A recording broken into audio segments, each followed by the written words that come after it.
Muchas gracias, buenas noches. Gracias por acompañarnos. Muchas gracias también al Museo Ixchel del Traje Indígena por esta gran invitación. Es para mí un honor seguir estrechando lazos con Guatemala. Tuve oportunidad de estar por allá hace un par de años y me fascinó lo que vi, me fascinó y me da mucho gusto que podamos seguir tejiendo redes, así como Violeta Gutiérrez estuvo acá hace casi más de un año, pues ahora volvemos y así seguiremos. Muchas gracias de verdad por la invitación. Pues bien, yo les quiero compartir esta historia sobre los huipiles emplumados en la región mesoamericana. Son labores muy complejas, muy sofisticadas y que llevan o nos orillan a un ejercicio de imaginación, ¿no? Y entonces a mí me gustaría que juntos viajáramos un poco en el tiempo y en el espacio y que fuéramos recorriendo los distintos nombres que esta tierra ha recibido, ¿no? Entre ellos Mesoamérica, Nueva España, México. A lo largo de esta charla les iré mostrando algunos objetos, algunas imágenes donde podemos apreciar cómo eran esos huipiles de pluma, podemos entender mejor cómo se realizaban y podemos ahora recrearnos en el presente, en nuestra época contemporánea, eh, pero trazando esta línea que va hasta hace 400 años, casi 500 años ya. Cuando pensamos en los tejidos de pluma, pues es difícil visualizar los huipiles, estas indumentaria que usan las mujeres todavía en muchos lugares aquí en México, en Guatemala, y es difícil porque lo que ha llegado hasta nuestros días en textiles emplumados son piezas como estas que vemos. En la parte superior, un textil arqueológico de los Andes, de Perú. Allá abajo, capas de las islas del Pacífico.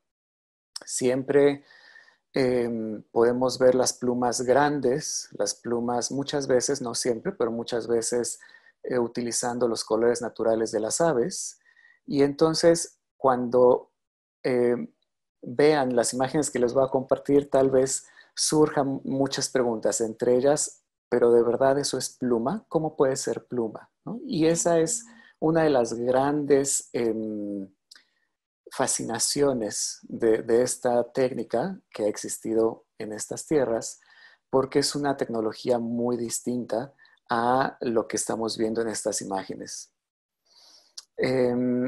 Entonces, para acercarnos a entender cómo eran estos huipiles, y bueno, cualquier cosa en la historia, en el pasado y más en el pasado remoto, contamos principalmente con dos caminos. Uno de ellos, los objetos, lo que ha sobrevivido a lo largo del tiempo, y otro de ellos, los documentos, ¿no? Que podemos sí leer, conocer, pero pues siempre tienen limitantes sobre ambos, tanto los objetos como los documentos tienen limitantes de hasta dónde nos dan realmente una visión de la realidad. En el caso de Mesoamérica, hablar de objetos es en textil y en textil emplumado particularmente es muy difícil. Y, y solamente voy a hacer referencia a este que no es un huipil, es un manto que envuelve a un cuerpo momificado, un cuerpo infantil momificado que se descubrió hace tiempo en una cueva en Chihuahua. Es del año 867 más o menos de nuestra era. María Ritter ha escrito una tesis al respecto.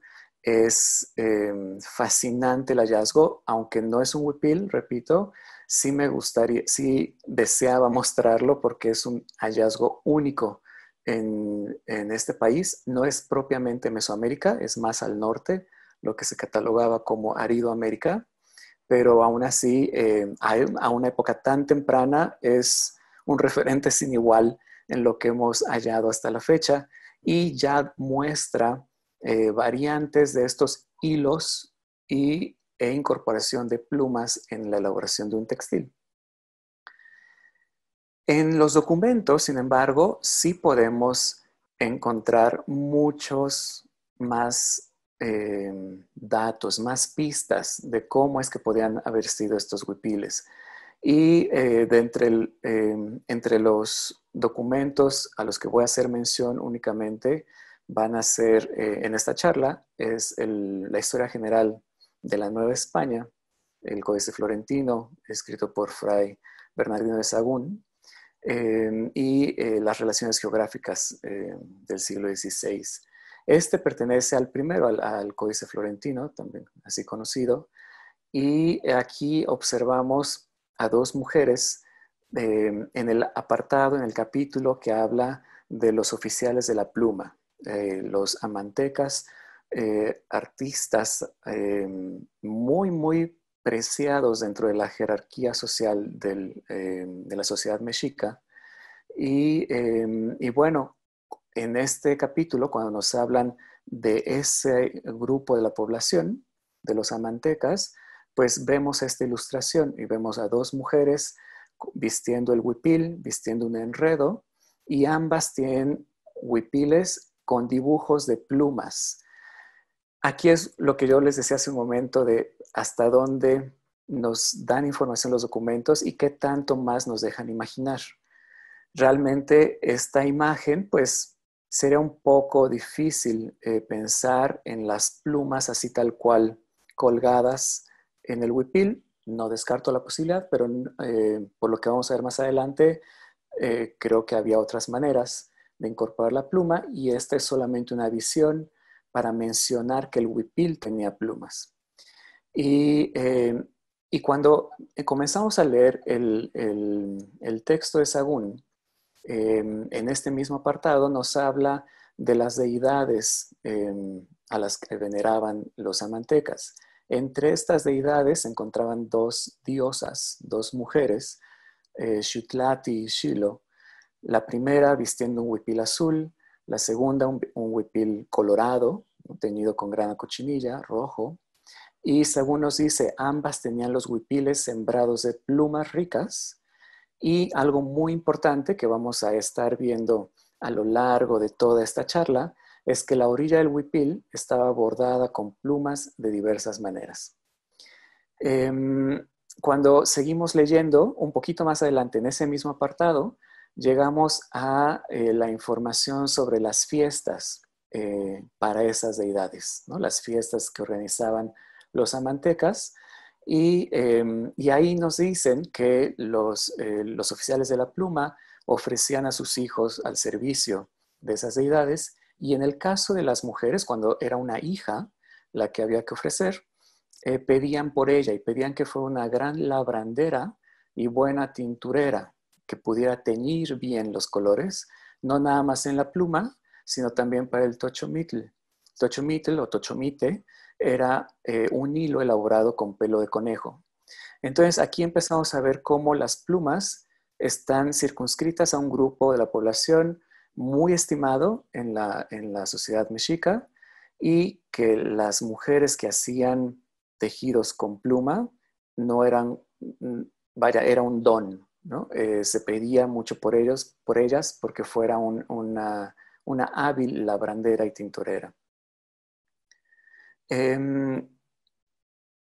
Conforme avanzamos, es un poco más a la vez esclarecedor, pero también invita mucho más a la imaginación de cómo podían haber sido esos lienzos tejidos con plumas. Por un lado, tenemos menciones como esta, de una relación geográfica ya del siglo XVIII, pero donde se hace una excavación arqueológica y encuentran piezas de ropa de algodón y seda entretejida con plumaje. Esto no nos dice gran información, no sabemos realmente si eran si eran huipiles, perdón, o algún otro tipo de prenda, pero vemos entonces que las plumas eran tan preciadas que también se incluían como esta parte de la indumentaria que acompañaba a las personas en el trance después de la muerte. Conforme leemos las relaciones geográficas, sí del siglo XVI, sin embargo, sí vemos empezamos a tener una mejor noción de cómo eran esos huipiles. Y entonces, por ejemplo, en la relación de Tepoztlán, en el actual estado de Morelos, en México, nos dicen que los huipiles traían muchas labores de algodón de colores y plumas. Si nos vamos un poquito más hacia el estado de México, en Coatepec, se sigue completando la imagen, porque ahora leemos, que son las mujeres de los caciques y gobernadores, sus hijas y otras mujeres principales, quienes traen huipiles, y muy importante, las cenefas, estas bandas en sentido horizontal, de lana de colores y plumería tejidas y labradas. Entonces, seguimos encontrando estas relaciones de la pluma, el textil y sus portadoras. La pluma está siendo asociada a un espacio restringido, elitista, asociado con ceremonias, con gobernantes, con el poder finalmente, y la guerra, en otros casos, como lo vamos a ver más hacia el final de esta charla. La que sigue.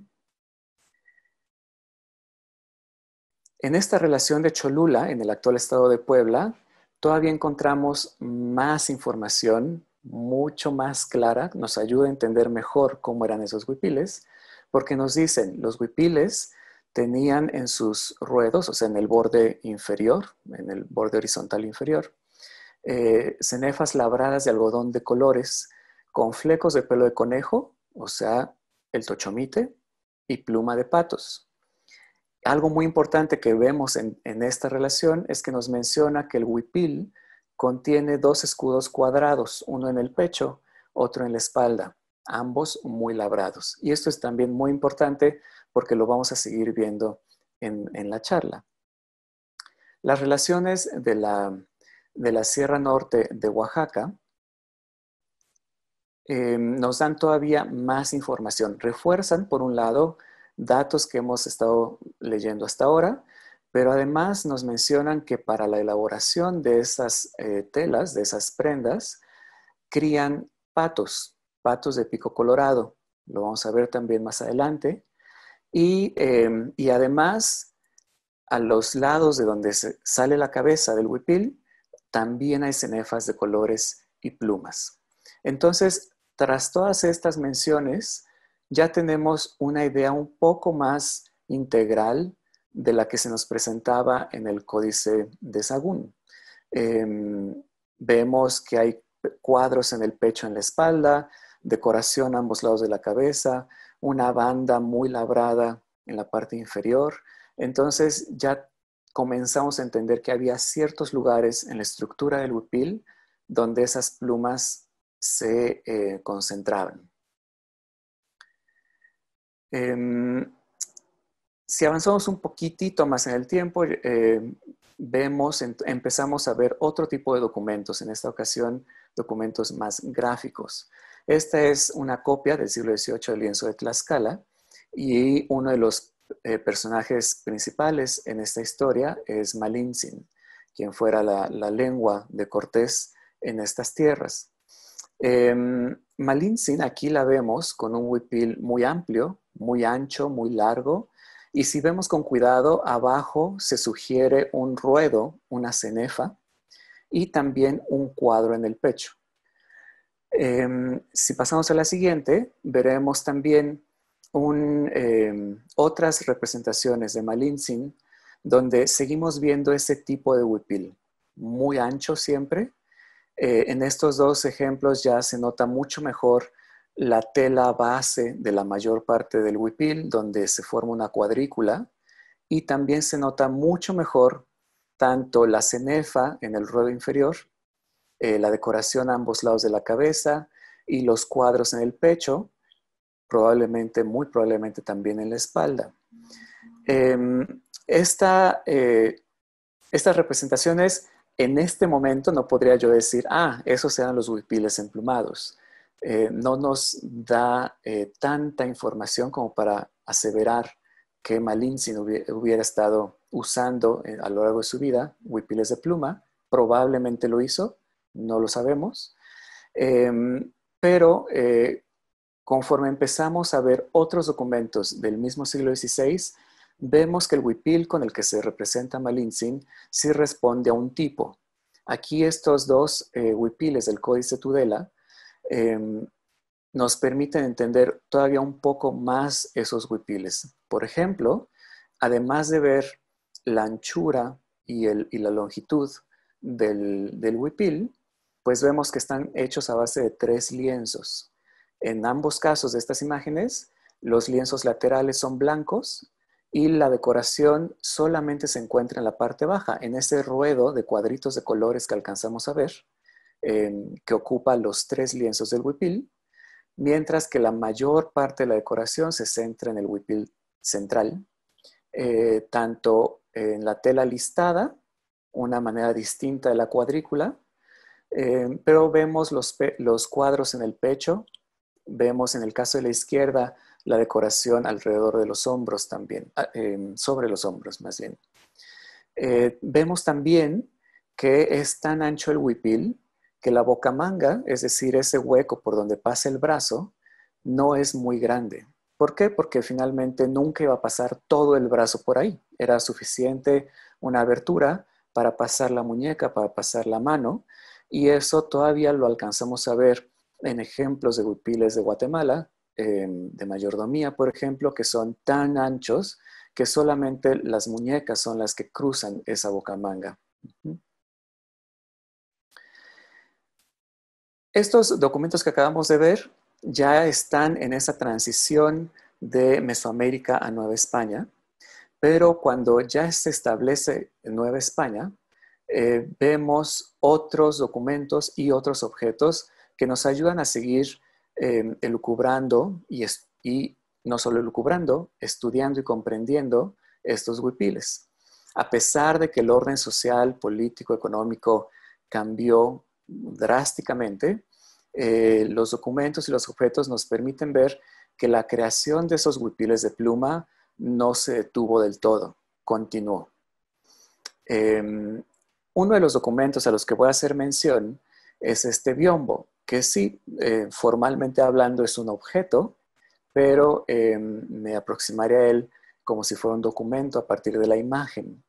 Y entonces en este biombo vemos una representación del Palacio de los Virreyes en la ahora Ciudad de México. Es un biombo de la última parte del siglo XVII. Y cuando nos acercamos a verlo con detalle, encontramos a mujeres de pueblos indígenas vistiendo huipiles que nos recuerdan lo que hemos visto anteriormente.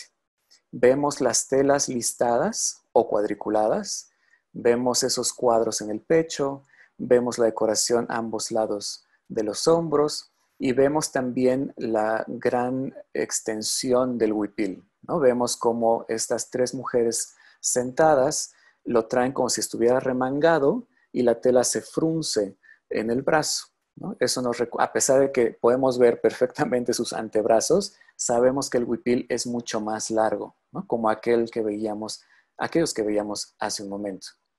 Si nos acercamos todavía más, empezamos a ver en este mismo biombo algunas texturas, algunos tratamientos pictóricos que desde mi perspectiva y emoción e ilusión quiero leer como textiles de pluma. No es nada más mi ilusión y que me emocione el tema, sino que cuando lo vemos de cerca, en esta comparación de imágenes, por ejemplo, en el huipil de ella, vemos que sobre ese contorno del hombro salen unas texturas. No es una superficie lisa, como sí es el caso para la indumentaria que trae este señor vestido de negro. Este relieve que vemos sobre el brazo y el hombro de la mujer que porta el huipil, creo que también se observa en el recuadro del pecho y en otros puntos que vamos a ver en las siguientes imágenes. Esta volumetría y estas texturas distintas son las que me hacen pensar que aquí estamos viendo la evolución, el desarrollo, la transformación de los huipiles de pluma a lo largo del siglo XVII. Este es otro biombo que quiero presentar. Este también está en el Museo de América y gracias a Beatriz Robledo por compartirme tan espléndidas imágenes, en donde vemos la escena principal, la danza del palo volador. En un rincón vemos un matrimonio, una escena de matrimonio, y eso también va a ser importante porque lo retomaremos más adelante. Y cuando nos acercamos a verlo, empezamos a notar con mucha mayor precisión esas diferencias de textura que el artista que pintó esta escena, estoy seguro que quería transmitir. En esta mujer que está sentada vendiendo alguna bebida, vemos en su huipil cuando nos acercamos que hay diferencias de textura, por ejemplo en el cuadro de la espalda, aquí sí vemos claramente el cuadro en la espalda, esa textura no tiene el mismo relieve o la misma textura que el resto del huipil, esa superficie blanca que se ve como una espuma, como si estuviera esponjada, a tal grado que ese tratamiento blanco de la superficie del huipil empieza también a reflejar transparencias. En esa pluma que se ve casi debajo de su cuello, es como si se hubiera levantado con una ráfaga de aire y alcanzamos a ver atrás, a través de esa pluma. Diferente a otras texturas y telas que se encuentran en esta mismita escena, en este mismo encuadre, como la tilma que viste el hombre que está recibiendo la jícara con la bebida.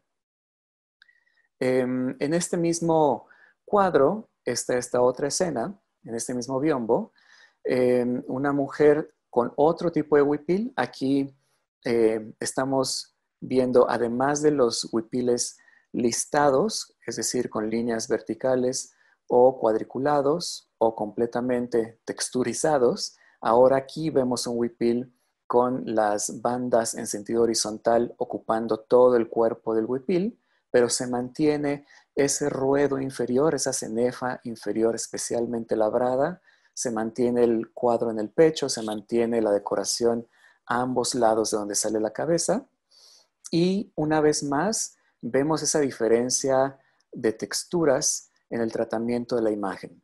Vemos que la tela de cenefas rojas y blancas no recibe el mismo tratamiento que estas decoraciones que parecían motas blancas acomodadas en distintos puntos del huipil, y como en el caso anterior, vemos también transparencias en estas esferitas blancas. Aquí está la escena del matrimonio que les comentaba hace un momento. Este es el cortejo con la novia, el novio, madres, padres, y el huipil y el arreglo en general de la novia es mucho más elaborado que los ejemplos que hemos visto hasta ahora, ¿no? Incluso el tocado, todo es mucho más elaborado, y esto lo podremos observar mejor en el siguiente biombo, que este está en la ciudad de Los Ángeles, en el Museo de Arte del Condado de Los Ángeles. Es como los biombos anteriores, son contemporáneos, más o menos unos con otros, y una vez más vemos la escena del palo volador, y en el rincón derecho vemos a los novios, a la novia y el novio saliendo de la iglesia. Cuando nos acercamos a ver los detalles de este biombo, vemos claramente, una vez más, que sí hay una diferencia de texturas. Seguimos viendo estos huipiles sumamente amplios, tanto a lo ancho como a lo largo. Seguimos apreciando las cualidades de la tela base, es decir, estas cuadrículas o el efecto jaspeado en el ejemplo de la derecha, de la mujer que viste de blanco y que está cargando a un bebé sobre la espalda. Vemos también los cuadros en las espaldas de al menos dos mujeres, muy claros. Vemos la decoración a ambos lados de la cabeza, y vemos también muy claramente estas orillas labradas.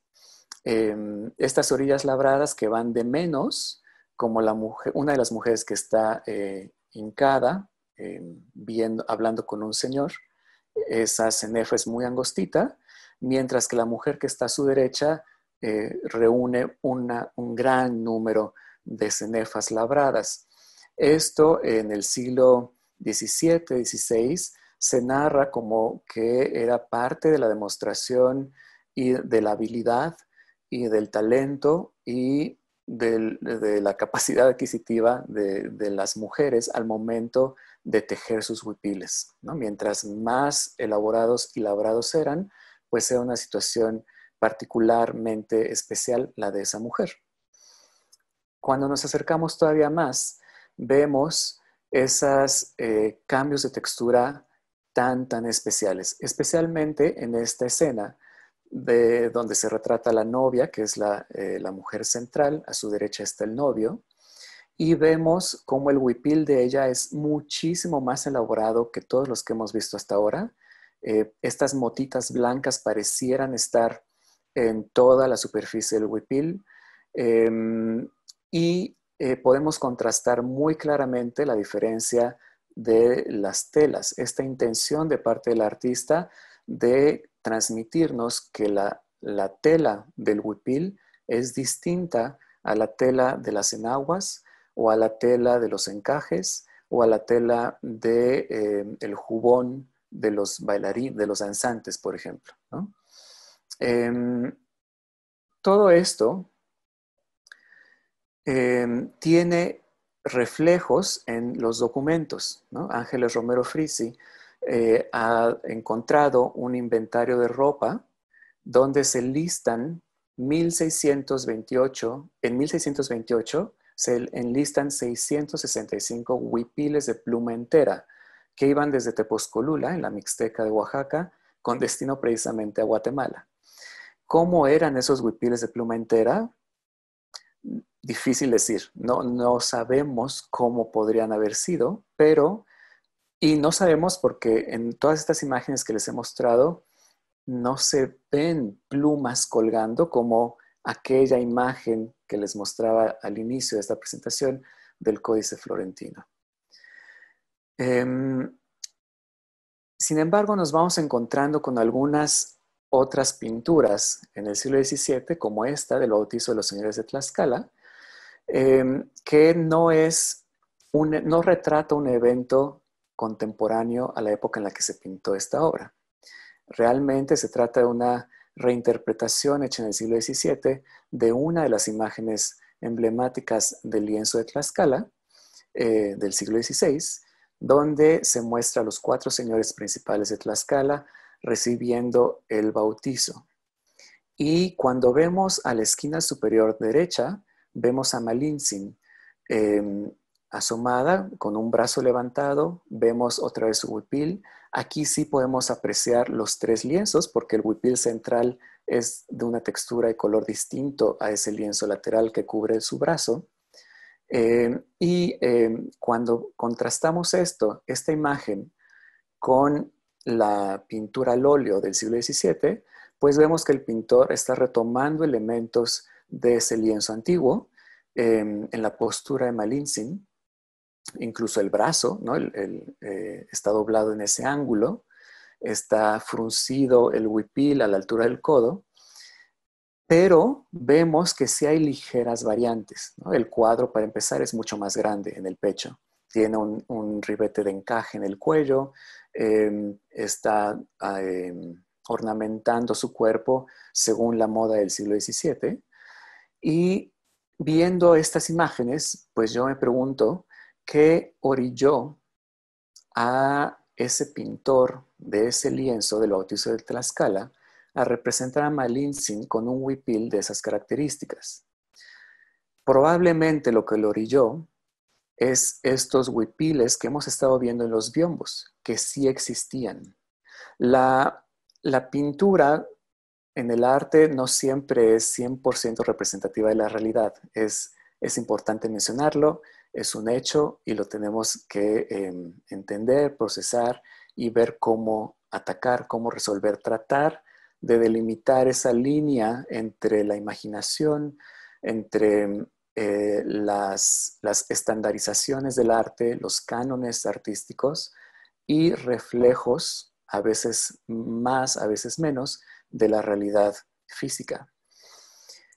Lo que me hace pensar que este pintor estaba viendo estos huipiles y que por eso pinta así a Malintzin es la existencia de este huipil.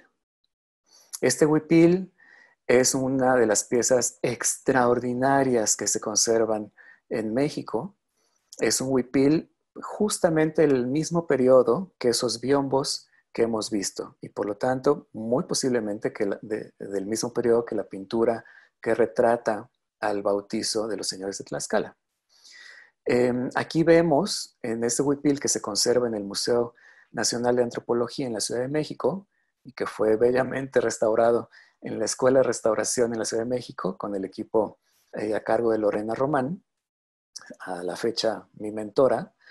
Vemos que tiene las características que hemos ido observando en los distintos lienzos. Vemos un huipil de 3 lienzos tejidos, vemos una tela a listas, vemos un cuadro en el pecho, la decoración a los lados de la cabeza, la decoración en los bordes inferiores, no trazando precisamente una línea continua, recta, pero sí unificado a partir de los cuadritos de colores del borde inferior, como aquellas imágenes que observábamos en el Códice Tudela del siglo XVI. Aquí unos detalles de este huipil tan extraordinario, donde se ve un águila bicéfala en el pecho. Importante notar que en esa escena última de matrimonio que les mostré, del biombo que está en la ciudad de Los Ángeles, cuando nos acercamos lo suficiente a ver el detalle de la decoración en el huipil de la novia, se alcanza a ver un elemento sumamente similar a este. Se alcanza a ver los 2 ganchos en la parte superior que hacen las 2 cabezas de esta ave. En esta otra imagen vemos la decoración a ambos lados del cuello, la abertura vertical, que eso también, la pieza, el objeto nos permite entender mejor, porque también vamos a notar algunas diferencias conforme avancemos en esta charla, conforme pasa el tiempo, los años. Y finalmente, una textura que es la que me hace pensar que en esos biombos estamos viendo los huipiles de pluma. No estamos viendo las plumas colgadas grandes, cubriendo la superficie, cosidas, anudadas, aplicadas. Estamos viendo otra cosa, pero ahí está. Esa es la pluma en estos huipiles. Años más tarde de la restauración y del estudio de este huipil, también en la Escuela de Restauración llegó este objeto. Y llegó gracias a una coleccionista suiza, primero, Madeleine Hum, que lo compró en el mercado de los sapos en la ciudad de Puebla, en ese momento, a finales de los años 80.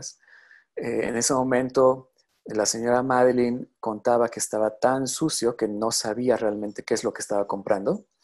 Lo lavó un par de veces en distintas cosas, se salvó y cuando salió esta maravilla, se comunicó con la maestra Ingrid Johnson, la gran pionera en el estudio de los textiles en México, a quien debemos gran parte de la información y de la metodología de estudio de los textiles actualmente.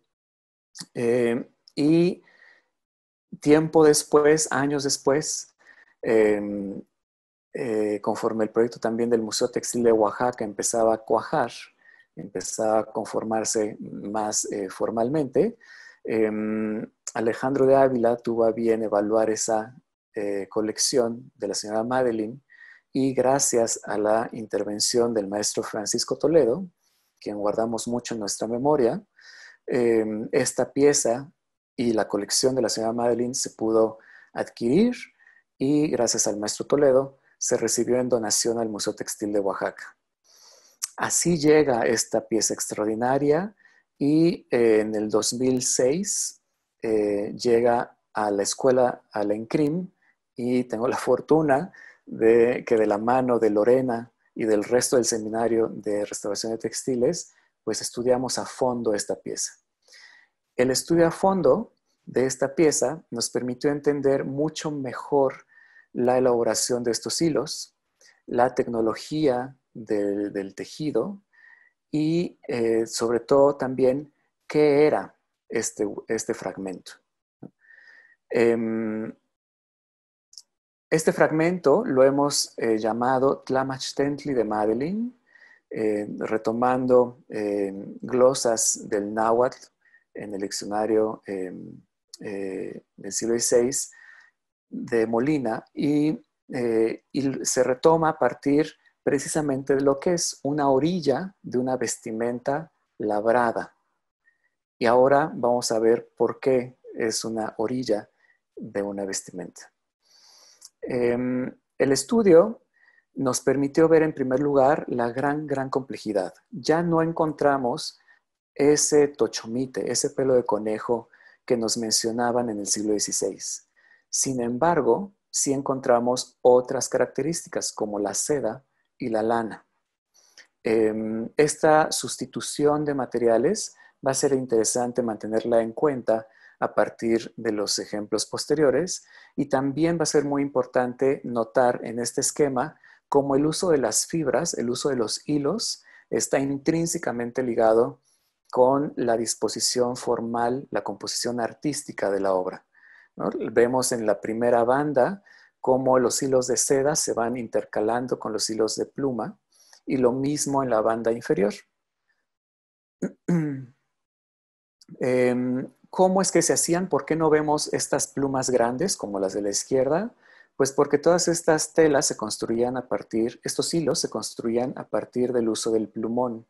El plumón es la parte más pequeña, son las plumas más pequeñas de las aves, generalmente se encuentran en la zona del pecho, y es lo suficientemente flexible para hacer un hilo. A la fecha, estas son 3 de las aves que se han encontrado cuyo plumón se utilizó en los tejidos de las piezas virreinales, de los tejidos virreinales que han sobrevivido. El primero es el pato moscovita, y recordamos aquella mención de las crónicas de las relaciones de la Sierra Norte de Oaxaca, donde hablan de un pato con el pico colorado. Ahí está. Las pruebas de laboratorio han confirmado la presencia de este pato en los hilos de pluma del fragmento que resguardamos en el Museo Textil. Una vez que se tiene ese plumón, pues se tiene que transformar de alguna manera en hilo. Y hasta este momento, la gran parte de la literatura en torno a los textiles emplumados hacían referencia a pluma hilada.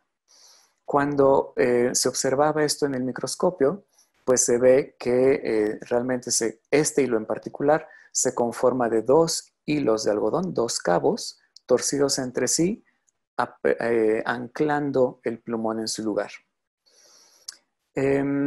Conforme se han ido estudiando otras piezas en el taller del ENCRIM, se han ido comprendiendo otras modalidades de la elaboración del hilo emplumado. Arriba, hilos hilados, ahí sí está mezclada la fibra de algodón con el plumón, de 1 o de 2 cabos. Esto es parte de la tesis de Mariana Almaraz. Y abajo, no nada más 2 cabos torcidos entre sí, sino 2 parejas torcidas entre sí, formando un cordel mucho más grande, ¿no? Más grueso, más pesado. Eso fue parte de una tesis de Mariana Mecalco el año pasado apenas. No sabemos si todas estas variantes de hilo se utilizaron en los huipiles. Eso sí, en los huipiles solo hemos encontrado los 2 cabos torcidos. Quizás se utilizaron todas, quizás solo los 2, o quizá todas, pero en distintas épocas. Eso está aún por estudiarse y descubrirse más. Una de las características de estos hilos es que el color lo dan los tintes. A diferencia de esas plumas grandes, que ya tienen un color bellísimo muchas veces, los plumones suelen ser blancos, grises o pardos. Se les tiene que dar color. para alcanzar estas tonalidades tan brillantes. Ese proceso se hace antes de la elaboración del hilo, y en el caso del Tlamashtenli hemos encontrado estos tintes para los colores de la pieza. Los rosas es grana cochinilla, añil índigo para los azules, ese morado en esa especie de C en el borde inferior es una mezcla de grana cochinilla y añil.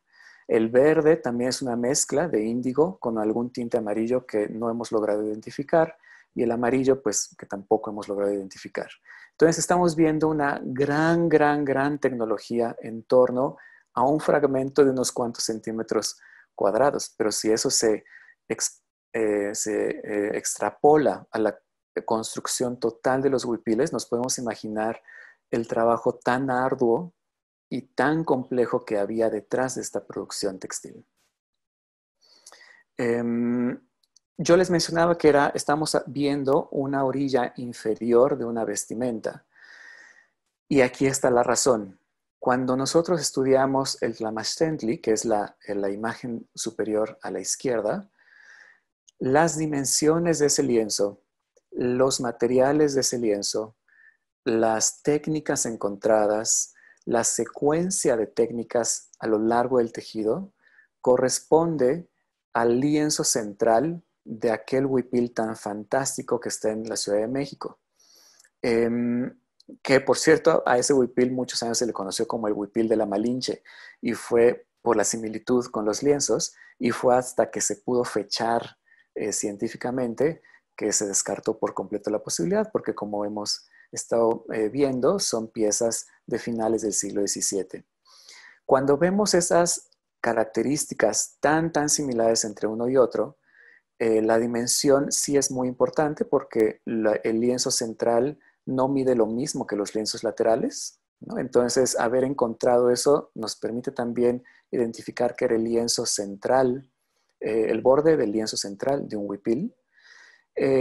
Y a la par de ver las pinturas, aquellos biombos, esas pinturas al óleo, los lienzos, pues nos hacen ver un poquito más de cómo es que habían sido realmente esos huipiles.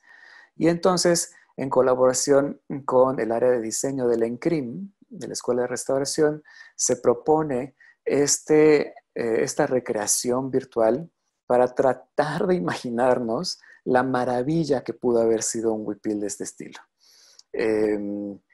No quisimos aventurarnos demasiado en proponer qué diseños había en el pecho o a los lados de la cabeza, pero sí podíamos tener la información suficiente para ver ese efecto listado multicolor que sí se observa en los biombos, las pinturas, en los códices inclusive. En el siglo XVIII empezamos a encontrar menos rastros cada vez de estos huipiles, pero hay algunos, como en estas imágenes del retablo de los sacramentos en Tlaxcala, donde esta mujer se alcanza a ver el huipil a listas, la decoración en la parte inferior, y en de una escena del matrimonio, una vez más vemos la ceremonia ligada a estos huipiles, vemos muy claramente el huipil a listas, la cenefa inferior, el cuadro en el pecho, y cuando vemos con detalle ese cuadro que decora la zona del pecho de la novia, vemos también un águila de dos cabezas, otra vez.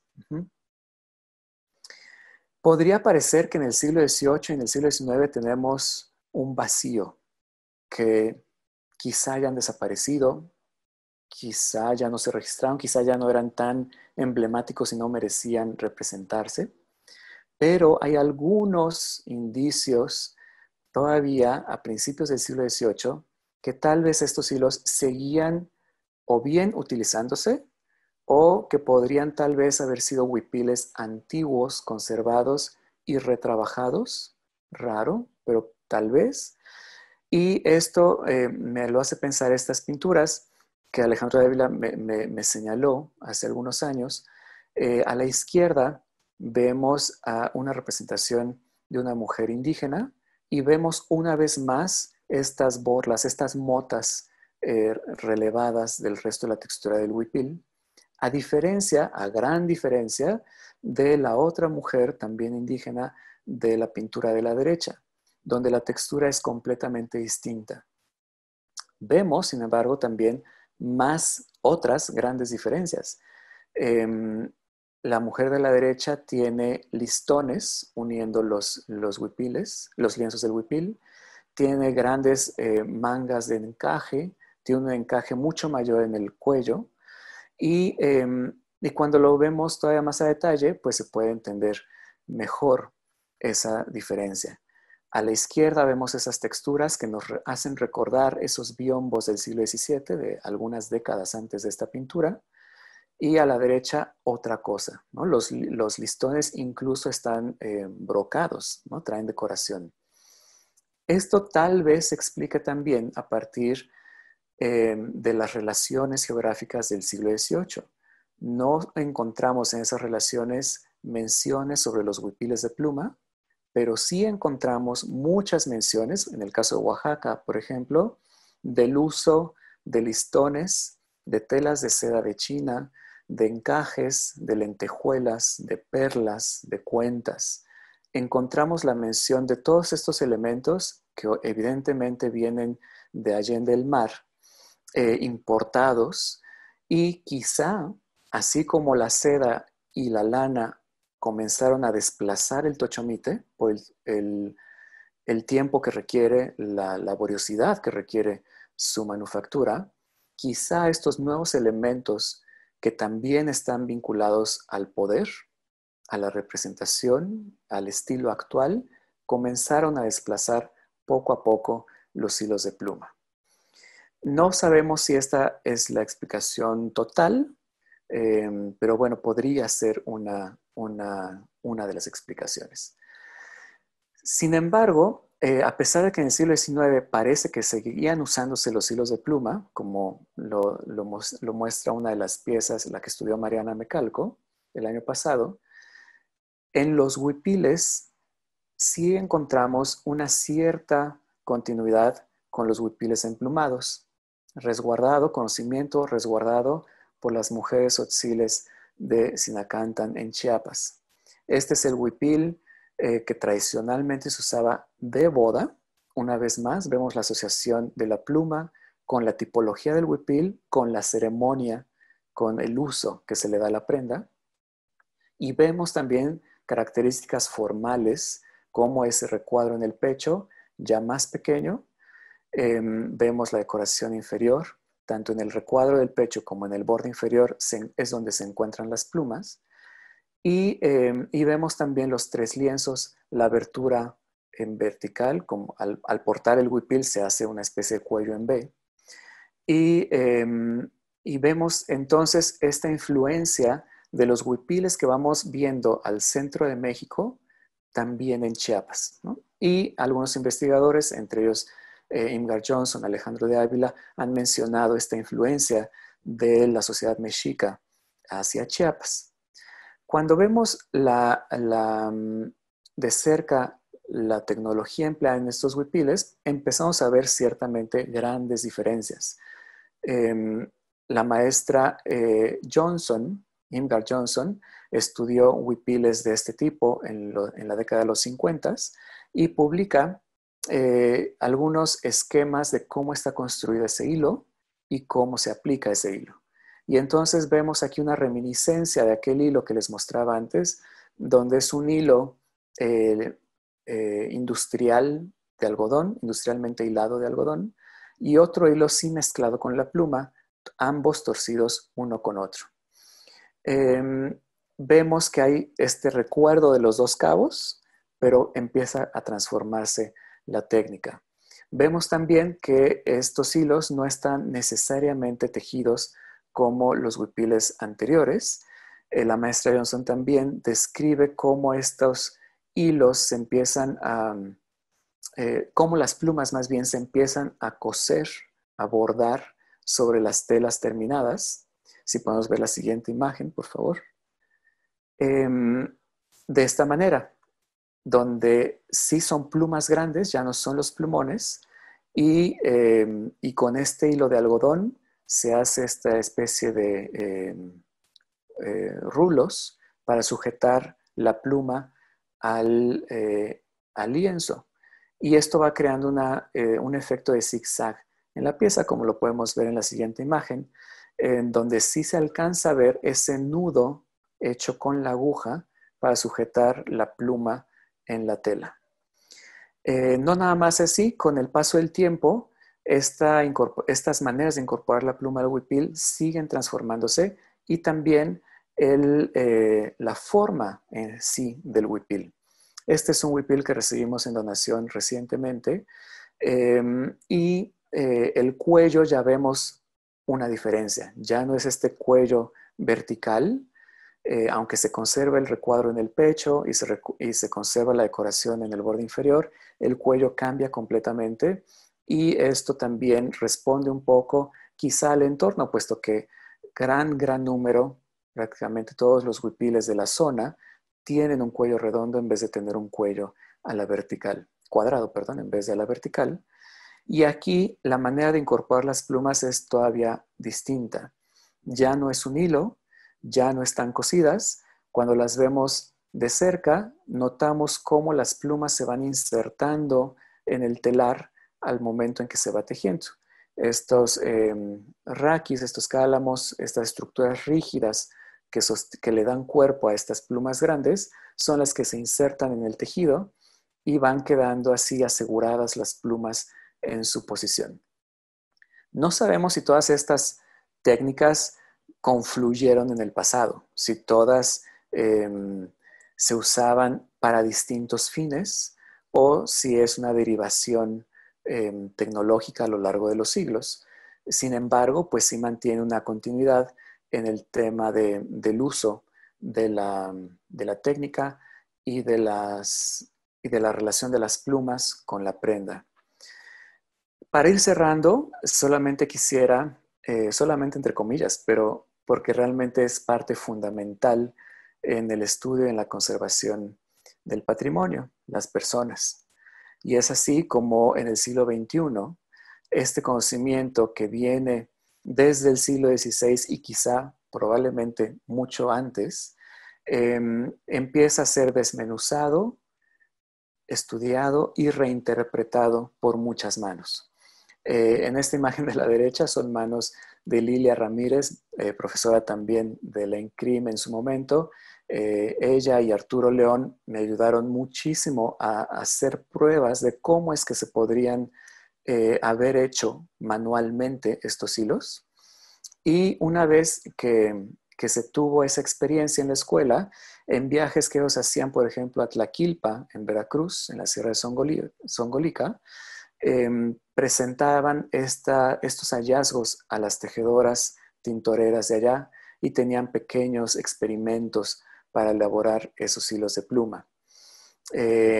Poquito después de esta experiencia en Tlaquilpa, el Museo Textil de Oaxaca, aún en fases de planeación, presenta una exposición en la ciudad de Puebla con la colección de la señora Madeline, tejidos poblanos, y se presenta, por supuesto, el Tlamashtentli. Y en coordinación con la Secretaría de Cultura, se hace una reunión de tejedoras, bordadoras, hilanderas, para visitar la exposición y para tener una especie de taller donde también nos volvían a acompañar Lilia y Arturo.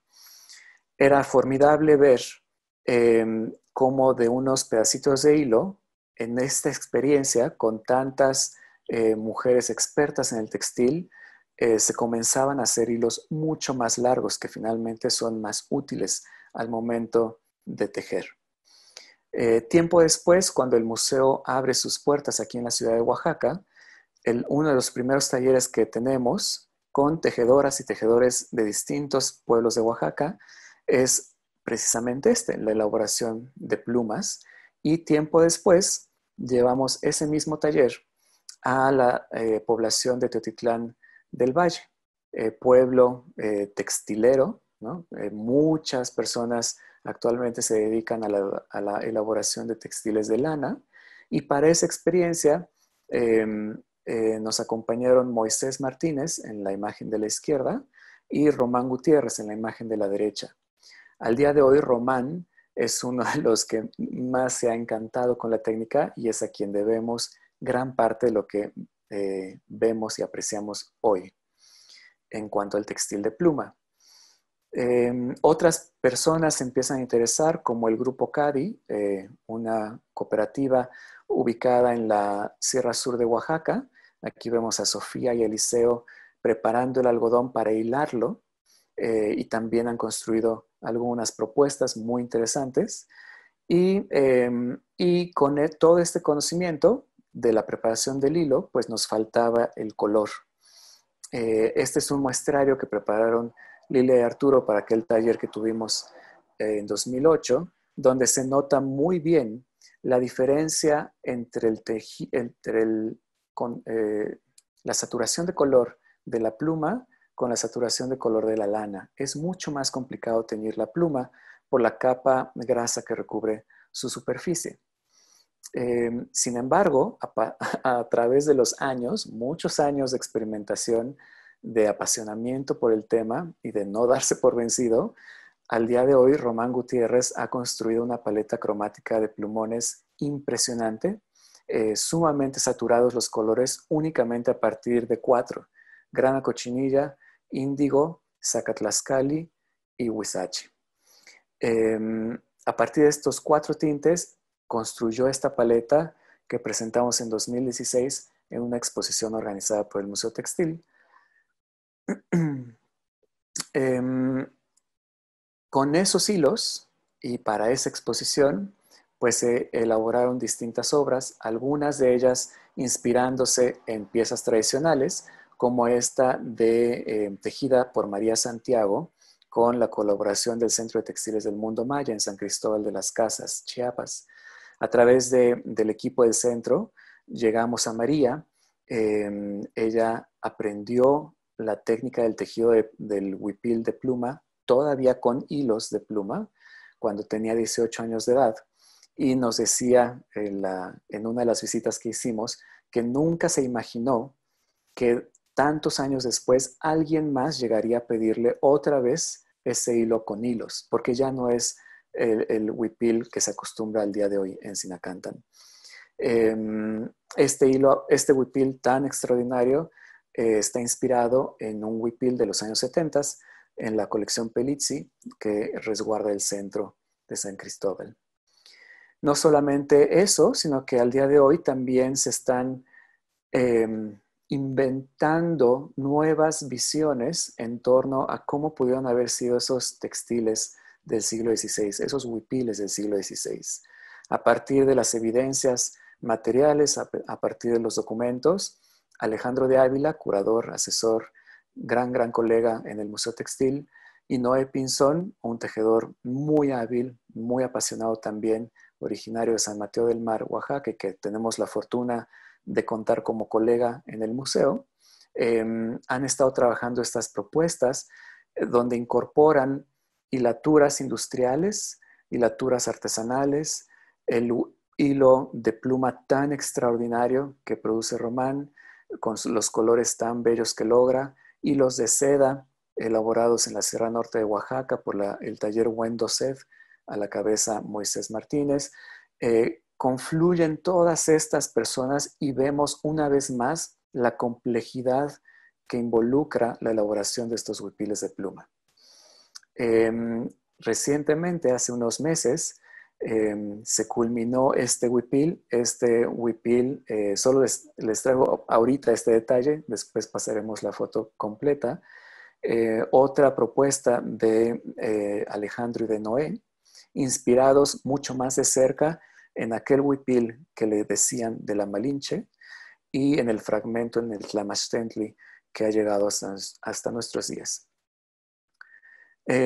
Para terminar, solamente me gustaría una última reflexión sobre este camino de los huipiles de pluma.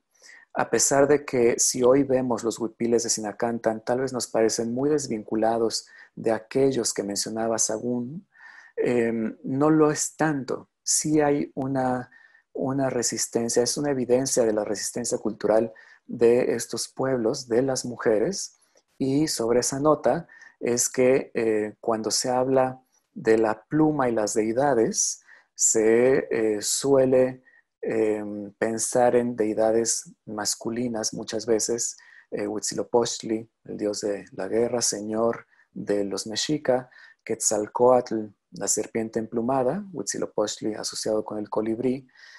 A mí me gustaría, después de una plática así, pensar más bien en Cihuacóatl. Sagún la menciona también en el Códice Florentino como la primera de las diosas, que quiere decir mujer de la culebra, y también la llamaban Tonantzin, que quiere decir nuestra madre. No vemos el huipil que sí veíamos en otros casos, tal vez esté debajo de ese quexquemel, debajo de esa prenda que luce de forma triangular, pero sabemos que ese tocado que corona su cabeza estaba hecho de plumas de águila, el ave más poderosa, con mayor carga simbólica entre los mexica, y algo muy importante, el machete en la mano, el instrumento del telar con el que se logran estas telas tan extraordinarias. Hay quienes han pensado que ese telar se representaba en turquesa, y es así como yo imagino a las tejedoras actuales, herederas de esta gran tradición, guerreras, luchando con gran resistencia en un sistema donde todavía hay grandes obstáculos eh, eh, que las desean a esas poblaciones sometidas y que no debería de ser. Con esto me despido, les paso un enlace que preparamos para 2016. Aquí pueden entrar, pueden ver la manera de hacer tintes en las plumas, la manera de hacer los hilos, algunos videos del tejido de algunas de estas piezas y finalmente agradecer a un equipo gigante, ¿no? Muchas de estas personas que me han acompañado en este viaje las he ido mencionando a lo largo de esta presentación. Me faltarían láminas para la cantidad de personas, pero como les decía, las personas es lo más importante. Los objetos y los documentos nos ayudan a imaginar y las personas son quienes nos ayudan a crear. Muchas gracias por acompañarnos esta tarde.